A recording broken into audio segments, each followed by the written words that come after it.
Buenas tardes a todos, estimados amigos, señor ministro.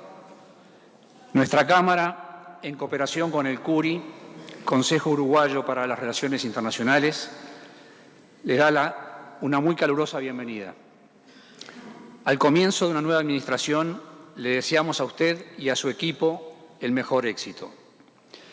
Su conferencia de hoy pone a Uruguay a una moderna inserción externa. Celebramos la propuesta del nuevo gobierno, ya que nuestro país, con una población de poco más de 3 millones de habitantes, necesariamente tiene que crecer hacia afuera, tanto en la producción y exportación de bienes como de servicios, con el mayor valor agregado posible, desde el campo hasta el puerto, incluidos los servicios del Estado. En el contexto mundial, Uruguay necesita ser competitivo todos los días del año. Debemos ofertar calidad, cantidad, precios competitivos y tener una presencia continua en los distintos mercados del exterior. Incluimos también en los servicios al turismo, importante motor para el crecimiento de nuestro país. También aquí Uruguay debe ofrecer calidez, calidad y precio competitivo. Para poder superar estos desafíos, Uruguay necesita una excelente presencia en los distintos mercados. Aquí es doblemente importante la gestión de su cartera. Nos referiremos entonces al Mercosur, que está, a nuestro entender, anestesiado, tanto en lo interno como en lo externo. No solamente hay problemas periódicos de libre tránsito de mercaderías, sino que también en época de vacaciones de los mercosurianos, una familia puede estar hasta 7 horas al sol intentando cruzar un puente. Uruguay no se puede mudar de barrio, pero tiene la necesidad y la obligación de pelear y pelear para que el Mercosur funcione bien. El mundo, con más de 6.000 millones de habitantes, nos ofrece muchas oportunidades. Está en nosotros ser parte de esas economías. Los amigos se visitan, los países se visitan y celebran acuerdos. Hasta ahora el Mercosur ha sido un claro ejemplo de lo que no hay que hacer. Otros países desde hace años se ayudan y se dan facilidades recíprocas para intercambiar sus productos. Mientras tanto, el Mercosur hasta ahora ha resuelto quedar cada vez más lejos de esos mercados. Señor ministro, gracias por su visita y nuevamente le deseamos a usted el mayor éxito en su gestión. Muchas gracias.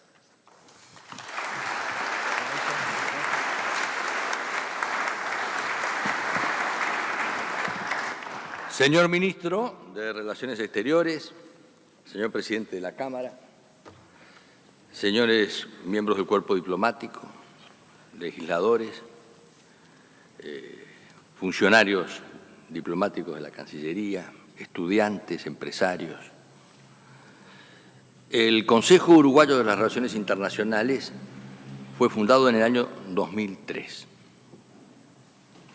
y con un esfuerzo paulatino ha venido creciendo con un presupuesto anual de $10.000. Ustedes verán cómo uno trata de ajustar la eficiencia con los resultados. Y hoy tenemos el honor, una vez más, de invitar y tener la presencia del canciller, porque este Consejo tiene la característica de ser apartidario, interdisciplinario, y además aborda todos los temas de política exterior y asuntos internacionales desde todos los sectores y respetando todas las opiniones. El reconocimiento hemos obtenido que es en base a la opinión de 1.950 especialistas que evaluaron a 6.618 centros, de los cuales 17 de nuestro país. El CURI ocupó el 20º lugar en la tabla de los 50 think tanks de América Latina y con otras 2 instituciones del Uruguay.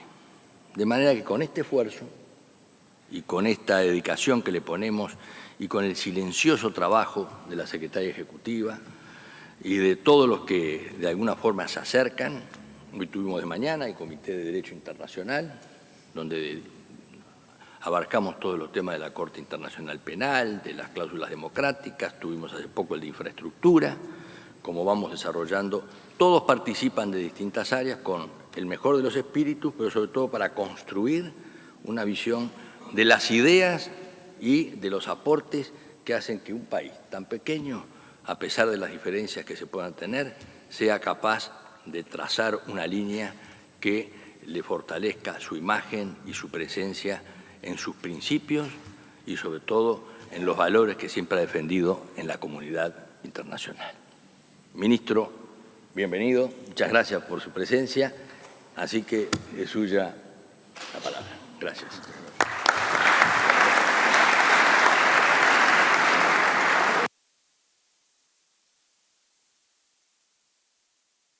Muchísimas gracias.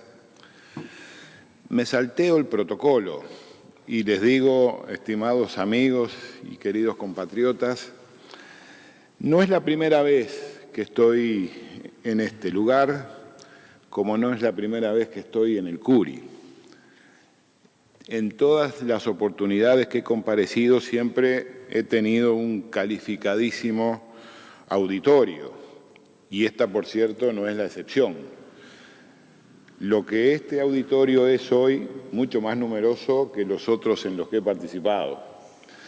Con lo cual, ustedes se imaginarán que yo siento un gran honor de estar aquí ante ustedes e intercambiar con ustedes algunas de las ideas y algunas de las propuestas y algunas de las políticas que hemos pensado y queremos desarrollar en el Ministerio en el presente y en el futuro. Ustedes tuvieron un adelanto, ustedes tuvieron un adelanto de las líneas estratégicas de la Cancillería uruguaya el día 2 de marzo. Allí nosotros hicimos algunas definiciones respecto a la política exterior del Uruguay que nos identifican tomando, yo diría, las definiciones a las que estamos comprometidos con la ciudadanía, porque esto es política exterior, política exterior. Y hay una definición en la propuesta que se le hizo a la ciudadanía que me parece que es bueno recalcarla porque además es absolutamente objetiva. La política exterior es el instrumento que tienen los estados para representar, para defender y para promover el interés nacional fuera de fronteras. Yo creo que esa definición nos comprende a todos, nos abarca a todos y difícilmente se puede estar en desacuerdo con ella. Naturalmente que, sin perjuicio de esta definición de carácter general, después uno comienza a bajar a tierra y las especificidades comienzan a aparecer. Los matices, los rumbos, los diversos puntos de vista que necesariamente tienen que ser incluidos en la toma de decisiones. Yo siempre he dicho, este es un gobierno que tiene una mayoría legítima de legisladores. Ahora, la política exterior de un país tiene que incluir necesariamente el pensamiento y el compromiso que tienen esas mayorías que fueron consagradas en las urnas con el pensamiento y los puntos de vista de los otros que no están en el gobierno. Y eso lo he dicho claramente. Y yo he preparado un trabajo, porque en esto, la verdad que en esto de las presentaciones institucionales, uno no debe arriesgarse mucho en materia de improvisación. Me parece que hay que preparar los temas, presentarlos de una manera lo más coherente posible y no ceder a las tentaciones de esa improvisación que a veces a uno en el entusiasmo de la ponencia se puede pasar de un límite que no hay que pasarse. Pero yo quiero decir algunas cosas antes de comenzar esta presentación que he preparado. En primer lugar, Creo en los funcionarios de la Cancillería del Uruguay. Creo en su capacidad, creo en su dedicación al trabajo y, de hecho, le preguntaba a Sergio, que fue canciller también en su época, y hay otros cancilleres aquí como Operti y creo que y muchos diplomáticos, ¿cómo hacías para trabajar tanto? Porque la verdad es que nosotros trabajamos mucho y si no fuera por un equipo que acompaña, que apuntala, que asesora, sería realmente imposible. La primera reunión de gabinete que nosotros hicimos con todos los directores del mismo, con todos los directores de área, de departamento, que son todos de la casa. Hay dos que podrías decir que definirlos como directores políticos, pero que hace ya un periodo que están adentro de la casa en materia de cooperación internacional y en materia de relaciones consulares. Y yo decía, ¿qué hubiera hecho yo en esta primera reunión de gabinete si todos los que hubieran entrado aquí conmigo fueran ajenos a esta casa? Y la verdad es que con el paso del tiempo me he convencido de la buena decisión que he tomado, sabiendo de los inconvenientes que a veces puede tener nombrar funcionarios de una carrera diplomática cuya mirada está, como la tiene el propio ministerio, hacia el mundo, hacia el exterior, y con los legítimos intereses de representación que cada uno tiene. Pero la verdad es que he conformado un equipo realmente sólido, muy bueno, que me da orgullo decir que trabajan con nosotros. No sé, algunos sé, pero no sé, ni me interesa desde el punto de vista funcional a quién votaron, qué piensan del punto de vista político partidario. Lo que sí sé es que les debo el esfuerzo que hacen todos los días por cumplir una misión que sin ningún lugar a dudas solo no lo hubiera podido hacer.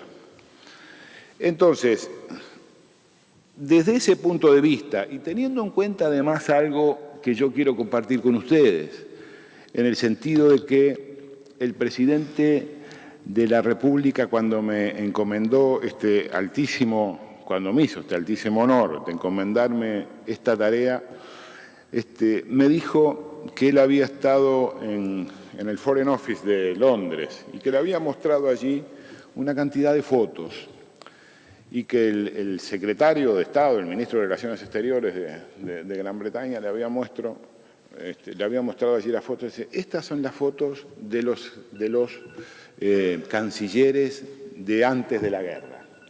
Estas son las fotos de los cancilleres durante la guerra. Estos son los cancilleres de la Guerra Fría. Y estos son los cancilleres de este siglo XXI.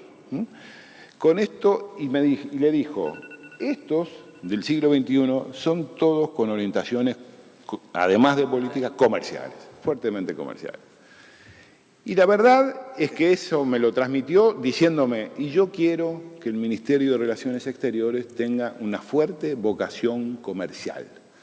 Y como lo dije el 2 de marzo, ¿el Uruguay es internacional o no es?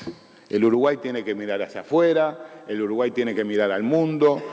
El ministerio es un ministerio del mundo, del exterior, y ahí es donde estamos trabajando para profesionalizar esta tarea. Yo no digo, porque también se ha discutido mucho, o se ha hablado mucho sobre la conveniencia de los embajadores políticos de carrera diplomática con orientación comercial, etc. Yo digo que aquí hay que actuar con lo que yo he llamado el pragmatismo responsable, no para esta tarea, pero el pragmatismo responsable como gran paraguas de toda esta acción que estamos desarrollando, que hay embajadores que hay países que precisan determinados embajadores. Algunos precisan embajadores políticos, otros precisan embajadores diplomáticos, y otros precisan embajadores con más formación comercial, porque los mercados a los cuales uno quiere acceder requieren de esas habilidades negociadoras. De repente, por más que en toda la academia diplomática uruguaya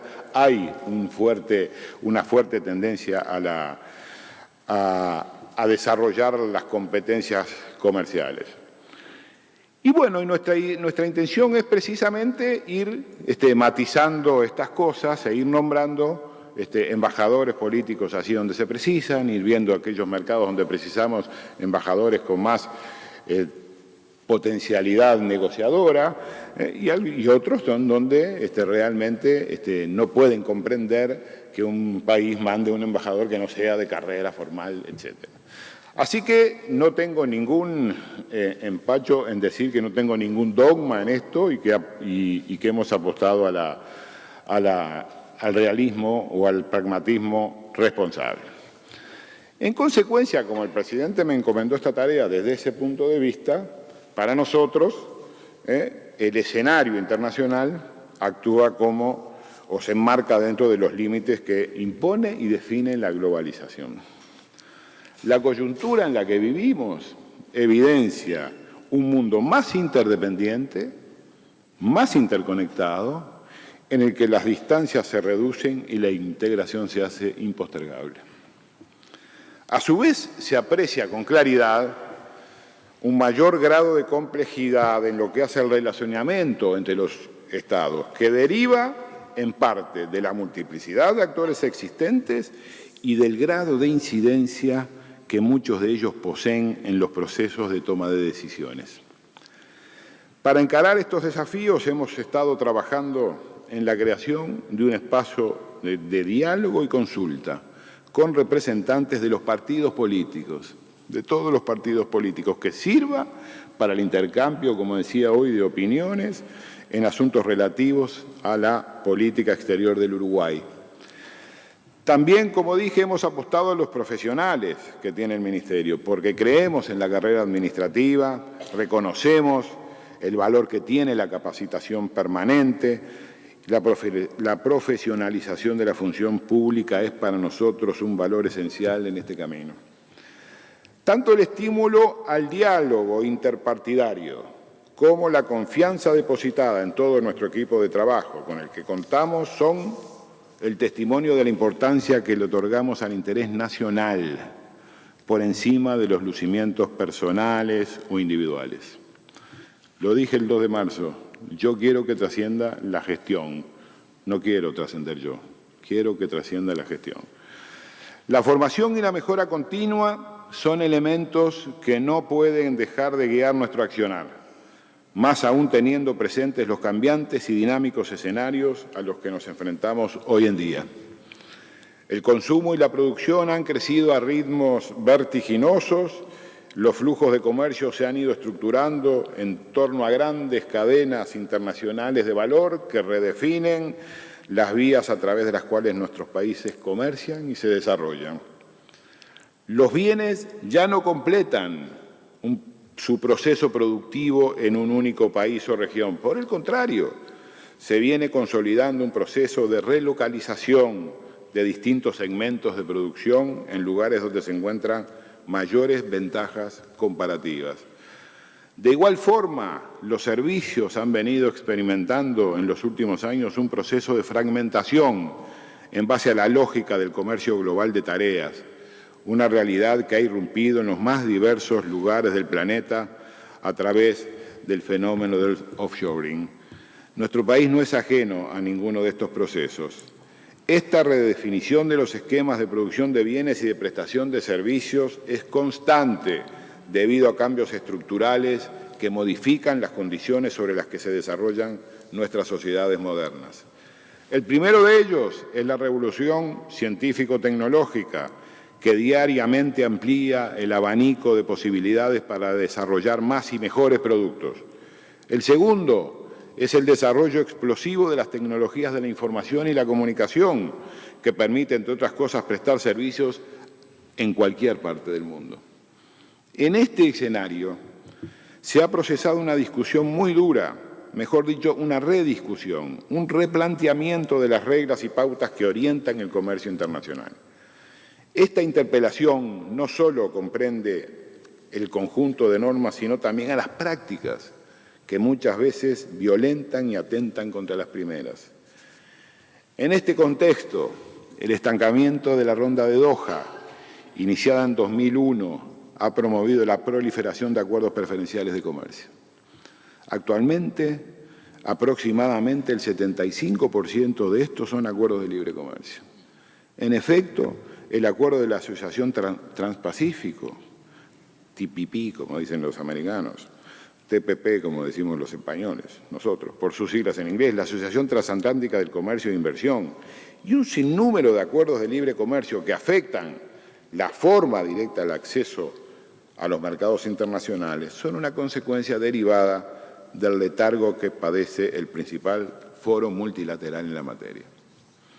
Si bien la parálisis de la ronda Doha es un hecho preocupante para Uruguay, dado que constituye el escenario ideal para el logro de una reducción sustantiva del proteccionismo agrícola, que es el que nos interesa más a nosotros a nivel mundial, también debemos ser pragmáticos y adaptarnos a las condiciones que nos impone la coyuntura actual.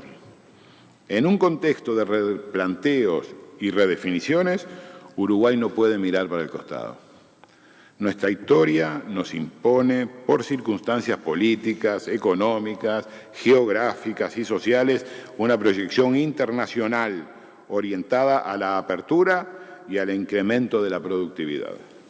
Sin dudas, nuestra inserción externa comienza por la región, ya lo hemos dicho también, la que ha merecido la mayor parte de nuestra atención en estos últimos años, y hablamos esencialmente del Mercosur. En efecto, hemos dedicado buena parte de nuestros esfuerzos a su agenda interna y externa y la seguiremos haciendo, porque es nuestro horizonte más cercano, en el que se tejen lazos centenarios de hermandad y de solidaridad. Sin embargo, este relacionamiento no está exento de reconfiguraciones que representan importantes desafíos. Hemos priorizado nuestra agenda política y hemos postergado nuestro relacionamiento económico-comercial. Este hecho es incontrastable. A pesar de ello, contamos dentro del bloque con algunos de nuestros socios comerciales más importantes, con los que existe un flujo de comercio que evidencia un compromiso significativo de valor agregado nacional. Desafortunadamente, las cifras de exportaciones hacia esos destinos en los últimos 3 años reflejan una pérdida de dinamismo que nos inquieta y nos debe llamar a la reflexión. Reconocemos los avances logrados dentro del Mercosur y la existencia de una agenda positiva. Es el caso de la cooperación consular y a nivel de migraciones con algunos miembros del bloque, un relacionamiento ágil, efectivo, rápido, que reporta un beneficio tangible para nuestros ciudadanos. No obstante, hay empresas y personas, como decía el presidente de la Cámara, que se enfrentan a diario a la falta de previsibilidad debido al padecimiento de políticas que restringen y paralizan el comercio, que amenazan la actividad y las fuentes laborales. Son estas contradicciones insalvables las que nos obligan a exigir mayor compromiso y transparencia con nuestros objetivos, pero también con los objetivos regionales que fueron trazados hace ya 25 años. Queremos superar, como dijimos el 2 de marzo, la retórica vacía, aquella que subraya los valores de la unidad y el desarrollo de nuestros pueblos al mismo tiempo que pone en riesgo sus puestos de trabajo y sus capacidades de desarrollo. Queremos acuerdos viables que reflejen objetivos comunes y realizables. Queremos un Mercosur que funcione de manera coherente e integral. Y en este marco, nuestra línea de acción está enfocada en 2 aspectos que deben desarrollarse de forma concomitante. En primer lugar, encontrar los esfuerzos, sabiendo que muchos lo han hecho, en mejorar el funcionamiento de los mecanismos de libre comercio del bloque. En segundo término, replantear el modelo de relacionamiento externo del Mercosur. No podemos priorizar el perfeccionamiento de una unión aduanera cuando encontramos serias dificultades para viabilizar una zona de libre comercio. Debemos afrontar los obstáculos que en este momento existen a la libre circulación de bienes y servicios entre nuestros países. Las trabas y medidas distorsionantes deben ser sometidas a un riguroso cronograma de reducción y eliminación progresiva que busque despejar tanto las restricciones de acceso a mercados como también la existencia de barreras no arancelarias al comercio. Todo este esfuerzo deberá ser acompañado de una reivindicación del sistema de solución de controversias a la interna del bloque, un conjunto de normas, órganos y procedimientos que no ha merecido la observancia debida de nuestros países. En cuanto al relacionamiento externo, debemos reconocer que el vértigo del escenario internacional exige flexibilidades que permitan acompasar eficientemente los vaivenes que lo caracterizan. Es necesario que seamos conscientes de la importancia de establecer un sistema de ritmo y velocidades de negociación diferentes, adecuado a las necesidades e intereses de cada país. Este fue el caso de la negociación con México, en el que cada miembro cerró sus acuerdos a distintos niveles. Frente a la falta de voluntad o de capacidad del Mercosur para entablar negociaciones con terceros países, nosotros debemos estar en condiciones en posición de conducir dichas gestiones con aquellos miembros que tengan un interés real en avanzar. El riesgo de quedar al margen de las cadenas globales de valor es muy alto. Es un partido que se juega con o sin nosotros y Uruguay debe prepararse para jugarlo. Tenemos la capacidad de interpretar la coyuntura en la que estamos insertos y sabemos que el contexto económico por el que atraviesan los distintos países del Mercosur enfrenta realidades y desafíos que no necesariamente son comunes a todos los países. Es precisamente porque somos capaces de leer esto con claridad que planteamos la solución de establecer mecanismos diferenciados para avanzar en las distintas agendas de inserción externa. Los Estados soberanos ejecutan su política exterior en base a los intereses de su población, acciones que muchas veces son coincidentes con las prioridades de los países vecinos y muchas otras no. No hay motivos para esconder esto, es un dato de la realidad. Es preciso aclarar que no pretendemos cuestionar ni mucho menos renunciar a los objetivos asumidos en el Tratado de Asunción, sino por el contrario, queremos volver a plantear las etapas de instrumentación de dicho acuerdo para atender necesidades que son impostergables en la actualidad. Somos observadores de la Alianza del Pacífico. Seguimos con atención las negociaciones del ya mencionado TPP, que involucra a varios países de nuestro continente y estamos comprometidos con una negociación exitosa entre el Mercosur y la Unión Europea.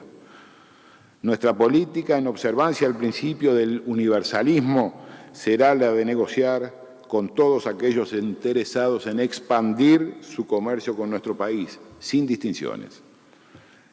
Quiero aprovechar la oportunidad de estar reunidos hoy aquí con representantes del ámbito empresarial para subrayar que nuestro proyecto también involucra al sector privado. Pensamos una integración comercial con el mundo que también sea productiva, para lo cual necesitamos actuar de manera cohesionada, siguiendo una perspectiva de desarrollo que busque maximizar la competitividad mediante la incorporación de valor agregado. En la actualidad, esto se da a partir de la generación e integración de innovación en los modelos de negocio, aumentando la competitividad sistémica de los sectores y facilitando la inserción en las cadenas globales a las que hacíamos referencia al principio. Los países exitosos en este fenómeno se benefician de la inserción internacional de sus empresas, pero más aún lo hacen cuando dicha inserción la protagoniza un sector o subsector de la economía. Necesitamos empresas que se asocien para conquistar nuevos mercados, que trabajen para la generación de economías de escala, que tengan como norte la mejora de la competitividad a nivel de sector. Esta es la única forma de concebir un desarrollo social genuino y con equidad mediante la generación de riqueza derivada del desarrollo económico productivo. El sector agropecuario y agroindustrial es responsable por un porcentaje cercano al 80% de nuestras exportaciones de bienes. No es posible redefinir el relacionamiento externo del Mercosur y de nuestro país sin el compromiso de este importante sector de la economía. De igual manera, los servicios son un pilar esencial de nuestra matriz exportadora, para lo cual necesitamos continuar capacitando y educando a nuestros jóvenes en las destrezas que exige el mercado actual. Según datos del Banco Mundial, una cuarta parte de todas las divisas que ingresan al país por concepto de exportaciones son explicadas por la prestación de servicios. La importancia del sector es insoslayable. Las negociaciones en el marco del TISA son un aspecto importante en este sentido y por eso creemos que es importante contextualizar bien el debate sobre este asunto. Nuestra estrategia de inserción externa debe ser ejecutada por una política de Estado, sustentada en amplios acuerdos nacionales. En este sentido, hay principios fundamentales a los que seguiremos prestando una observancia absoluta, entre las que se destaca el universalismo, el respeto al derecho internacional, la defensa de la solución pacífica de las controversias y el principio de no intervención, la promoción y protección de todos los derechos humanos en todas partes, el multilateralismo y la preservación del medio ambiente. Para finalizar esta intervención, y considerando la consigna que nos convoca hoy en día, quiero hacer referencia a lo que nosotros consideramos como moderna inserción internacional. Es el resultado de un proceso de análisis reflexivo que consiste en interpretar de manera pragmática los cambios que se han venido procesando en la última década, ajustándose a ellos de la forma más efectiva posible y aprovechando las oportunidades existentes. En base a estas conclusiones, debemos procesar una apertura comercial. Debemos crear condiciones arancelarias y de acceso que incentiven la competitividad y el valor agregado de la producción nacional, al tiempo que es necesario ampliar los mercados de destino de nuestras exportaciones mediante la búsqueda de acuerdos. Esto se resume en 3 pilares básicos: apertura, competitividad con valor agregado y diversificación de mercados. El crecimiento y desarrollo del Uruguay está ligado inexorablemente a la expansión, modernización y diversificación de su sector externo, siendo preciso hacer frente a los desafíos que impone el nuevo escenario internacional de las relaciones económicas y comerciales.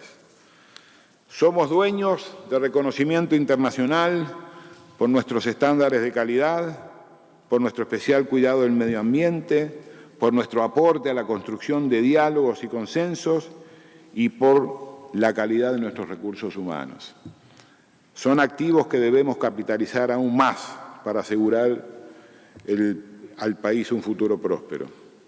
Es una obligación ineludible que tenemos con las generaciones que están por venir. Muchas gracias.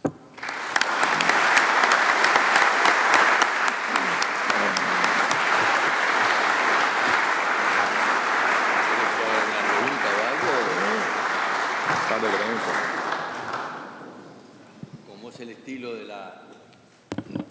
de la casa, se pueden hacer algunas preguntas breves, algunas interrogantes, encomendándoles además que la pregunta no vaya a envolver una disertación. De manera que es solo una inquietud para ser respondida y no una formulación para ser expuesta.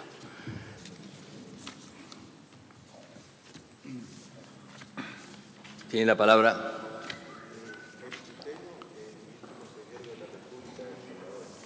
Ministro consejero de la República de El Salvador. En Uruguay, sí. Muchas gracias, señor ministro, ante todo por una presentación tan clara, por un esbozo de presentar la política exterior del Uruguay y un replanteamiento, como dice usted, de sus relaciones externas, enfocando los desafíos más que todo económicos y de todo tipo que se presentan para todos nuestros países en Latinoamérica. Muchas gracias por ser tan claro. Entendería yo que, digamos, los países que tenemos acuerdos con América Latina y con el Uruguay, acuerdos comerciales, acuerdos de promoción de inversiones, podríamos como replantearlos y revalorizarlos en el marco de nuestras relaciones bilaterales. Esa sería la pregunta. Nada. ¿Pregunta, Juan? ¿Un comentario? Se puede decir apoyar. Es porque El Salvador... Podemos decir dos cosas. ¿Me puede repetir la pregunta? O apoyado. Sí. No, la pregunta es que nosotros tenemos con Uruguay convenios de promoción de inversiones Sí. y tenemos un acuerdo de cooperación económica. Entonces, en vista de la oportunidad que se presenta con el nuevo gobierno, también nosotros tenemos ese viso de ampliar y, digamos, profundizar las relaciones económicas también. Sin ningún lugar a duda, nosotros queremos ampliar y mejorar no solamente las relaciones comerciales, que son muy importantes, por cierto, quizás desde el punto de vista del beneficio de nuestros pueblos, la más importante de todos, acompañada también de una profundización en las relaciones políticas, en el cultivo o en el desarrollo de valores que nos unen y que nos identifican como latinoamericanos. De manera que el Uruguay es un país que está abierto a estas cosas, que está trabajando para intensificar el comercio, que está trabajando para intensificar y profundizar las relaciones políticas y diplomáticas con el resto de los países de nuestra América Latina. Gracias, ministro.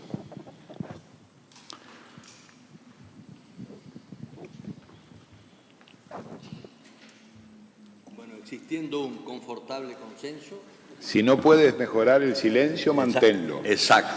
Así que les agradecemos a todos la presencia. Muchas gracias, señor ministro. Gracias a la Cámara Mercantil.